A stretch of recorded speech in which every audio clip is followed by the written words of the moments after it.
चलिए चलते हैं प्राचीन शहर राजगृह, जो 5 पहाड़ों से घिरा हुआ था। यहीं के एकांत में सत्य की खोज में एक साधक आए थे, और उनकी यात्रा का एक बहुत ही जरूरी हिस्सा यहीं से शुरू होता है। तो कहानी की शुरुआत होती है इस भव्य और शांत जगह से।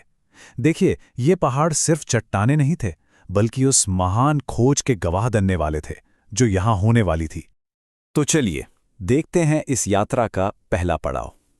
ये पड़ाव राजगृह में सिद्धार्थ के अकेले अभ्यास और उनके गहरे ध्यान पर हमें रोशनी डालता है। जरा सोचिए उनकी स्थिरता की गहराई।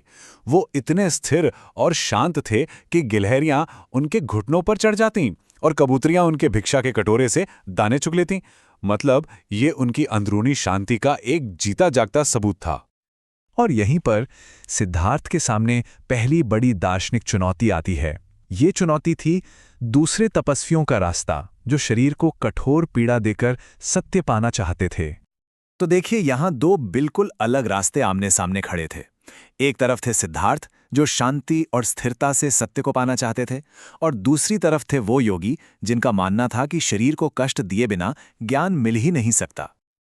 और इसी टकराव के बीच सिद्धार्थ ने उन तपस्वियों से एक बहुत ही सीधा लेकिन गहरा सवाल पूछा। एक ऐसा सवाल जिसने उनकी साधना की नींव पर ही चोट की। जीवन तो पहले से ही दुखों से भरा है, तो तुम लोग उसमें और पीड़ा क्यों जोड़ रहे हो? अब कहानी में एक ऐसा मोड़ आता है जहां सिद्धार्थ की अंदरूनी खोज पहली बार बाहर की दुनिया में जाहिर होती है, और वो भी करुणा के एक काम के जरिए। रास्ते में घायल मेमने को देखकर उनके मन में करुणा जाग उठी। उन्होंने उसे फौरन अपने कंधों पर उठा लिया और शहर की ओर चल पड़े। ये सिर्फ एक जानवर को बचाना नहीं था, बल्कि ये करुणा के एक नए दर्शन का जन्म था। और जब सिद्धार्थ उस मेमने को लेकर शहर पहुंचे, तो उन्होंने क्या देखा? उन्होंने देखा कि एक बहुत बड़े राजकीय अनुष्ठान की तैयारी हो रही थी, जहां हजारों जानवरों की बलि दी जानी थी। यहां उनके मूल्यों का सीधा टकराव उस वक्त की व्यवस्था से हुआ।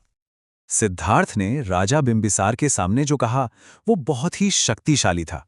उनके शब्दों में इतनी करुणा और इतना तर्क था कि राजा ने बलि को तुरंत रुकवा दिया, और यही बात उनकी आने वाली शिक्षाओं का एक मुख्य सिद्धांत बन गई। इस घटना के बाद सिद्धार्थ के सामने एक और बड़ी परीक्षा आती है, दुनिया की सबसे बड़ी ताकत का लालच, जो खुद राजा ने उन्हें दिया था। राजा बिंबिसार उनसे इतने ज्यादा प्रभावित हुए कि उन्होंने सिद्धार्थ से कहा, ये भिक्षा का पात्र छोड़ो और मेरे साथ शासन करो। मेरा कोई बेटा नहीं है, तुम मेरे राज्य को अपने ज्ञान से रोशन करो। लेकिन सिद्धार्थ का लक्ष्य तो कुछ और ही था। उन्होंने दुनिया के सबसे बड़े इनाम को भी बहुत ही सम्मान के साथ मना कर दिया और साफ कर दिया कि उनकी असली खोज आध्यात्मिक है। तो राजगृह में इन चुनौतियों का सामना करने के बाद सिद्धार्थ अब एक बदले हुए इंसान के तौर पर एक नए संकल्प के साथ अपनी यात्रा पर आगे बढ़ते हैं। अब उनकी यात्रा का अगला चरण शुरू होता है। 6 साल की कठोर साधना। शरीर तो कमजोर हो ही चुका था, लेकिन उनकी आंखों की चमक, उनका संकल्प, वो पहले से कहीं ज्यादा मजबूत था। और इसी मजबूत इरादे के साथ उन्होंने अपना अगला कदम बढ़ाया ओरुविल्वा की ओर। ये उनकी ज्ञान की खोज में एक नया अध्याय था। तो राजगृह के इन अनुभवों ने आखिर उन्हें सिखाया क्या? उन्होंने 2 चरम रास्तों को नकारना सीखा। एक, शरीर को जरूरत से ज्यादा कष्ट देने का रास्ता, और दूसरा, दुनिया की सत्ता और ताकत का लालच। उन्हें यह समझ आ गया था कि सच का रास्ता इन दोनों के बीच में कहीं है, और उसे उन्हें अकेले ही खोजना होगा।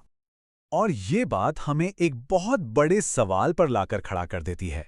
आखिर वो कौन सा सच था जिसकी कीमत एक पूरे साम्राज्य से भी ज्यादा थी? ये एक ऐसा सवाल है जो आज भी उतना ही जरूरी है।